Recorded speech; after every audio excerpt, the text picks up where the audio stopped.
오늘 우리는 대운, 즉 큰 행운이 우리 삶에 들어서기 전 어떤 징조들이 나타나는지에 대해 함께 이야기 나누고자 합니다.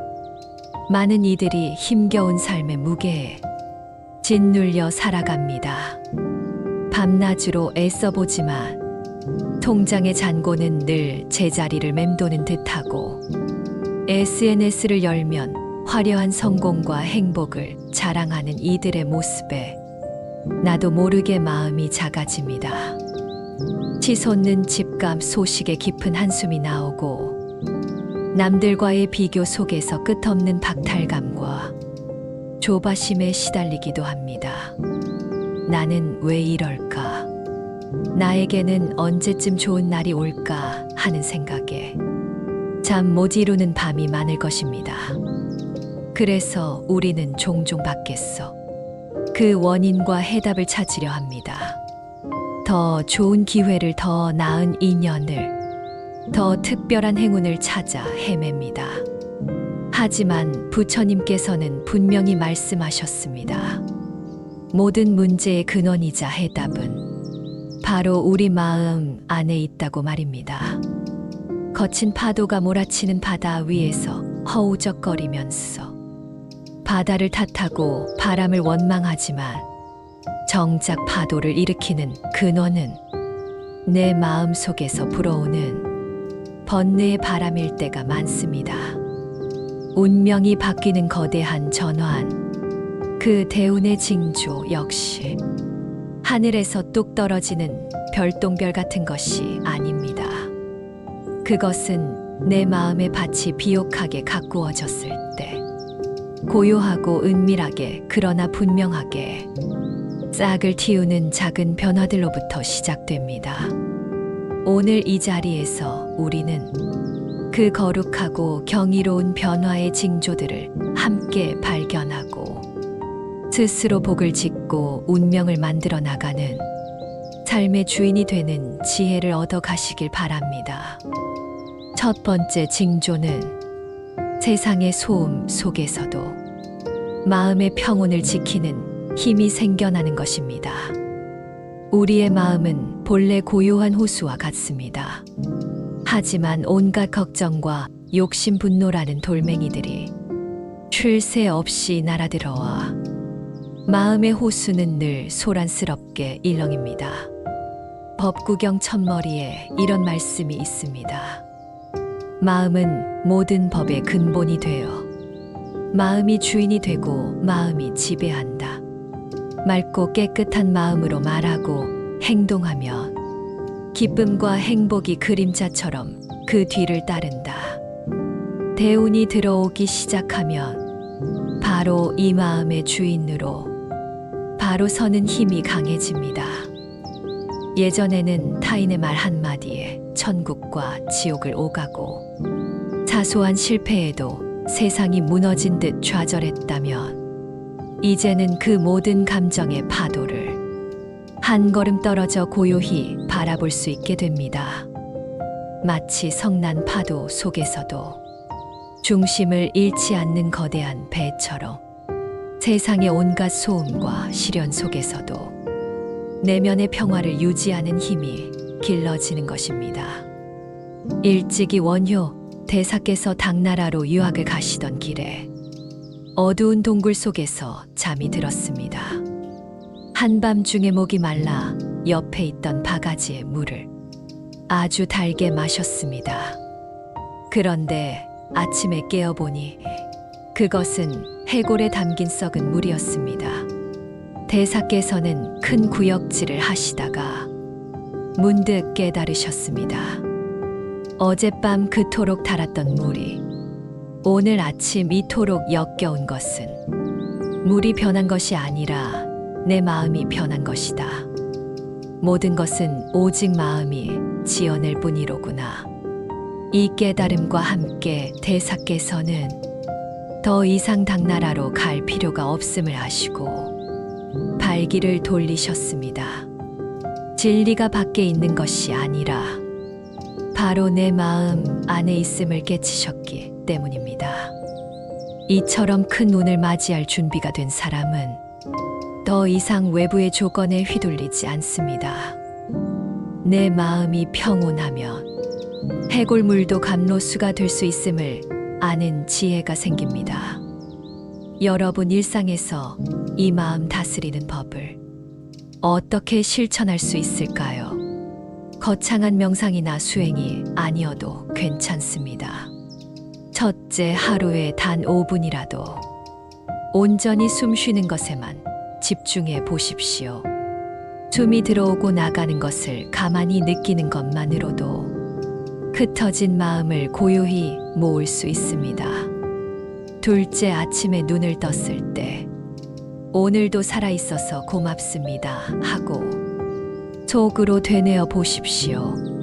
살아있다는 사실 그 자체에 대한 감사가 모든 것을 긍정으로 바라보는 시작이 될 것입니다.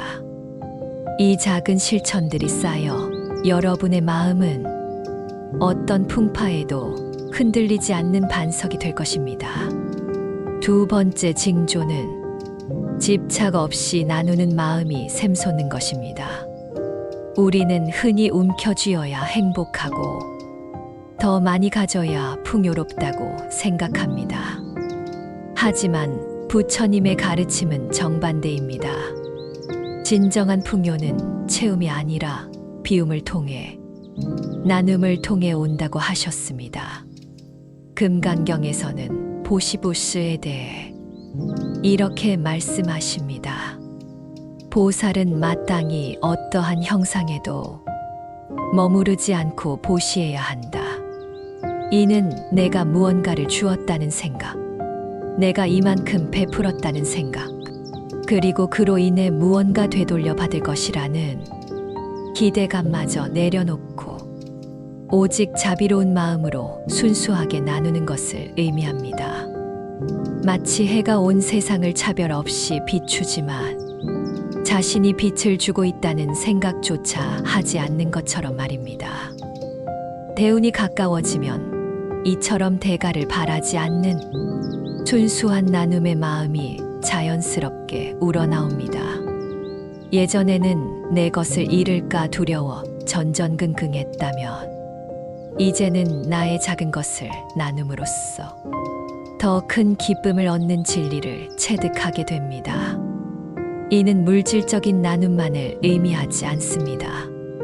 따뜻한 말 한마디, 위로의 눈빛, 다른 이의 기쁨에 함께 웃어주는 마음, 이 모든 것이 가장 훌륭한 보시입니다. 먼 옛날 시비라는 이름의 왕이 있었습니다. 어느 날 매에게 쫓기던 작은 비둘기 한 마리가 왕의 품으로 날아들어와 목숨을 구해달라 애원했습니다. 뒤쫓아온 매가 말하기를 자신 또한 굶주려 죽을 지경이니 저 비둘기를 내어달라 하였습니다. 왕은 고민 끝에 비둘기의 목숨값만큼 자신의 살을 베어주겠다고 약속했습니다. 하지만 저울에 비둘기를 올리고 자신의 허벅지 살을 베어 올려도 저울은 계속 비둘기 쪽으로 기울었습니다. 결국 왕이 자신의 몸 전체를 저울에 올리려 하자 그제야 매와 비둘기는 본래의 모습인 제석천과 비수갈마천으로 변하여 왕의 자비심을 찬탄했다고 합니다. 이 이야기는 우리에게 진정한 나눔이란 나의 가장 소중한 것까지도 내어줄 수 있는 마음, 나와 남을 구분하지 않는 자비심에서 비롯됨을 가르쳐 줍니다. 이러한 마음의 밭에서도 복덕의 싹이 트지 않을 리 없습니다. 나눔을 마음의 복리 투자에 비유할 수 있습니다. 당장은 내 것을 내어주어 손해인 듯 보이지만 그 자비심은 보이지 않는 우주의 계좌에 차곡차곡 쌓여 헤아릴 수 없이 큰 복리가 붙어 되돌아옵니다. 일상 속 나눔의 실천은 어렵지 않습니다. 첫째, 하루에 한 번 주변 사람에게 진심 어린 칭찬이나 감사의 말을 건네 보십시오. 돈 한 푼 들지 않는 가장 따뜻한 보시입니다. 둘째, 내가 가진 낡은 물건이나 옷을 필요한 이웃에게 기부해 보십시오. 나에게는 쓸모없는 것이 누군가에게는 귀한 선물이 될 수 있습니다. 셋째, 길을 가다 마주치는 모든 생명에게 마음속으로 평안하세요 하고 축복을 보내주십시오. 이러한 마음의 나눔이 쌓여 여러분의 삶을 풍요로움으로 가득 채울 것입니다. 세 번째 징조는 고난과 역경을 원망하지 않고 삶의 걸음으로 삼는 힘이 자라나는 것입니다. 살다 보면 어찌 좋은 날만 있겠습니까? 때로는 이해할 수 없는 오해를 받기도 하고 억울한 일을 당하기도 하며 피하고 싶은 시련이 파도처럼 밀려옵니다. 보통의 우리는 이런 상황에서 분노하고 좌절하며 남을 탓하고 세상을 원망합니다. 하지만 대운을 맞이할 준비가 된 사람은 다릅니다. 그들은 고난 속에서 삶의 깊은 지혜를 배우고 자신을 더욱 단단하게 성장시키는 기회로 삼습니다. 이것을 불교에서는 인욕연료이라 합니다. 인욕이란 단순히 모욕을 참고 견디는 소극적인 자세가 아닙니다. 그것은 내 앞에 펼쳐진 모든 상황을 온전히 받아들이고 그 속에서 긍정적인 의미를 찾아내는 적극적인 마음의 수행입니다. 부처님께서 세상에 가르침을 펴실 때 한 외도가 찾아와 부처님 면전에 온갖 심한 욕설을 퍼부었습니다. 제자들은 당장이라도 그를 끌어내려 했지만 부처님께서는 묵묵히 모든 욕설을 들으셨습니다. 외도가 지쳐 말을 멈추자 부처님께서 조용히 물으셨습니다. 그대가 누군가에게 선물을 주려 했는데 그가 받지 않는다면 그 선물은 누구의 것이 되는가? 외도는 당연하다는 듯 내가 도로 가져가야지요라고 답했습니다. 부처님께서 미소 지으며 말씀하셨습니다. 그렇다, 그대가 나에게 욕설을 퍼부었지만 나는 그것을 받지 않았다. 그러니 그 모든 욕설은 그대의 것이다. 이 일화는 인욕의 진정한 의미를 보여줍니다. 타인이 나에게 던지는 분노와 모욕은 그들의 것일 뿐, 내가 그것을 내 마음에 받아들이지 않는 한 나를 해칠 수 없습니다. 오히려 그것을 통해 내 마음의 그릇이 얼마나 넓은지 시험하고 성장시킬 기회로 삼을 수 있습니다. 시련은 마치 무쇠를 단련하는 불과 망치와 같습니다. 뜨거운 불 속에서 수없이 두들겨 맞은 쇠가 마침내 단단하고 예리한 명검으로 거듭나듯 우리의 영혼 또한 인욕의 시련을 통해 더욱 맑고 강인하게 빛나게 됩니다. 다가올 큰 운을 담기 위해서는 그만한 그릇이 준비되어야 합니다. 인욕의 수행은 바로 그 운을 담을 그릇을 넓고 깊게 만드는 과정입니다. 삶에서 인욕을 어떻게 실천할 수 있을까요? 첫째, 나를 화나게 하는 사람이나 상황을 만났을 때 즉각적으로 반응하지 말고 10가지 세어 보십시오. 그 짧은 시간이 감정의 노예가 되는 것을 막아줍니다. 둘째, 그 사람의 입장에서 왜 저렇게 행동했을까 하고 단 한 번만이라도 생각해 보십시오. 이해하려는 작은 노력이 미움을 자비심으로 바꿀 수 있습니다. 셋째, 자기 전 오늘 있었던 힘들었던 일을 떠올리며 이 또한 나를 성장시키기 위한 가르침이었구나, 감사합니다 하고 마음을 내어 보십시오. 원망의 마음이 감사의 마음으로 바뀔 때 여러분의 삶에는 놀라운 변화가 시작될 것입니다. 네 번째 징조는 결과에 연연하지 않고 묵묵히 나아가는 꾸준함이 몸에 배는 것입니다. 세상 모든 위대한 성취는 하루아침에 이루어지지 않습니다. 작은 물방울이 끊임없이 떨어져 단단한 바위를 뚫고 가느다란 실이 모여 튼튼한 밧줄이 되듯 성실하고 꾸준한 노력, 즉 정진이야말로 기적을 만드는 힘입니다. 대운이 오기 전에는 바로 이 정진의 힘이 삶의 태도로 자리 잡게 됩니다. 예전에는 금방 뜨거워졌다가 금세 식어버리는 냄비 같은 열정이었다면 이제는 어떤 어려움에도 꺼지지 않는 은은한 불씨처럼 자신이 가야 할 길을 묵묵히 걸어가는 힘이 생깁니다. 수타니파타 경전에는 소리에 놀라지 않는 사자처럼 그물에 걸리지 않는 바람처럼 진흙에 더럽히지 않는 연꽃처럼 무소의 뿔처럼 혼자서 가라는 구절이 있습니다. 이는 주위의 평가나 시선에 흔들리지 않고 오직 자신의 내면의 소리를 등불 삼아 스스로의 길을 우직하게 걸어가라는 가르침입니다. 사람들은 종종 눈앞에 결과가 보이지 않으면 쉽게 포기하고 좌절합니다.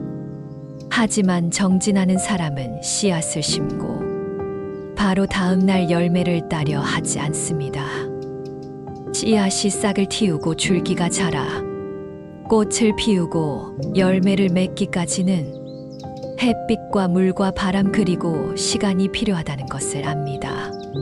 그래서 결과에 조급해하지 않고 그저 매일매일 땅을 고르고 물을 주는 일에 집중합니다. 이것이 바로 진정한 정진의 자세입니다. 부처님께서 열반에 드시기 전 제자들에게 남기신 마지막 유언 또한 이것이었습니다. 모든 것은 덧없이 변해간다. 그러니 게으르지 말고 부지런히 정진하여 너 자신을 완성하라. 우리 삶의 모든 순간은 이 정진을 실천할 도량입니다. 아침 일찍 일어나 이부자리를 정리하는 작은 습관, 매일 한 페이지라도 좋은 글을 읽는 노력, 자신에게 주어진 업무를 성실하게 해내는 마음, 이 모든 것이 깨달음을 향한 위대한 정진의 일부입니다. 운은 준비된 자에게 찾아온다는 말이 있습니다. 꾸준한 정진이야말로 운을 맞이할 최상의 준비입니다. 여러분의 일상에서 정진을 어떻게 가꾸어 나갈 수 있을까요? 첫째, 너무 큰 목표를 세우기보다 매일 실천할 수 있는 아주 작은 목표 하나를 정해 꾸준히 해보십시오. 예를 들어 하루에 10분 걷기나 잠들기 전 5분 감사일기 쓰기처럼 말입니다. 성취감이 쌓여 더 큰 정진의 동력이 됩니다. 둘째, 힘들고 포기하고 싶을 때 부처님의 고행상을 떠올려 보십시오. 깨달음을 위해 모든 것을 버리고 뼈가 드러나도록 정진하셨던 부처님의 모습을 생각하면 우리의 어려움은 능히 이겨낼 수 있는 작은 과정임을 깨닫게 될 것입니다. 이처럼 멈추지 않는 걸음 그 자체가 바로 대운을 향한 가장 확실한 길이 됩니다. 우리가 지금까지 살펴본 4가지 징주, 즉 마음을 다스리는 지혜, 집착 없이 나누는 자비, 고난을 기회로 삼는 인요, 그리고 묵묵히 나아가는 정진은 결코 따로 떨어진 가르침이 아닙니다. 이들은 서로 깊이 연결되어 하나의 거대한 톱니바퀴처럼 맞물려 돌아갑니다. 고요히 다스려진 마음 지혜에 있어야 진정한 나눔자비를 실천할 수 있고 나눔의 과정에서 겪는 어려움과 오해를 참아내는 힘인욕이 필요하며 이 모든 것을 단 한 번으로 그치지 않고 평생에 걸쳐 지속하게 하는 꾸준함 정진이 있어야만 합니다. 이 4가지 기둥이 견고하게 세워질 때 비로소 여러분의 삶이라는 집은 어떤 비바람에도 흔들리지 않는 복된 성전이 되는 것입니다. 오늘 우리는 대운이 바뀌는 징조에 대해 이야기 나누었습니다. 결론적으로 대운의 가장 확실한 징조는 외부에서 일어나는 특별한 현상이 아닙니다. 그것은 바로 내 안에서 일어나는 변화, 내 마음이 성숙해지고 있다는 신호입니다. 더 이상 세상을 원망하지 않고 나를 탓하지 않으며 모든 것을 내 마음의 성장을 위한 감사한 기회로 받아들이게 될 때 여러분은 이미 대운의 문턱을 넘어서고 있는 것입니다. 진정한 풍요란 통장의 숫자가 늘어나는 것이 아니라 마음의 평화가 깊어지는 것입니다. 진정한 성공이란 남들보다 높은 자리에 오르는 것이 아니라 어제보다 더 지혜롭고 자비로운 내가 되는 것입니다. 부디 오늘 나눈 가르침을 마음 깊이 새기시오. 여러분의 일상이 복을 짓는 수행의 장이 되게 하십시오. 마음의 주인이 되어 고유함을 지키고 작은 것이라도 나누는 기쁨을 실천하며 어떤 시련도 성장의 걸음으로 삼고 날마다 새로운 걸음을 꾸준히 내디디시길 바랍니다. 그리하여 여러분 모두가 스스로 운명을 창조하고 삶의 주인이 되는 진정으로 풍요롭고 행복한 삶을 살아가시기를 간절히 축원합니다.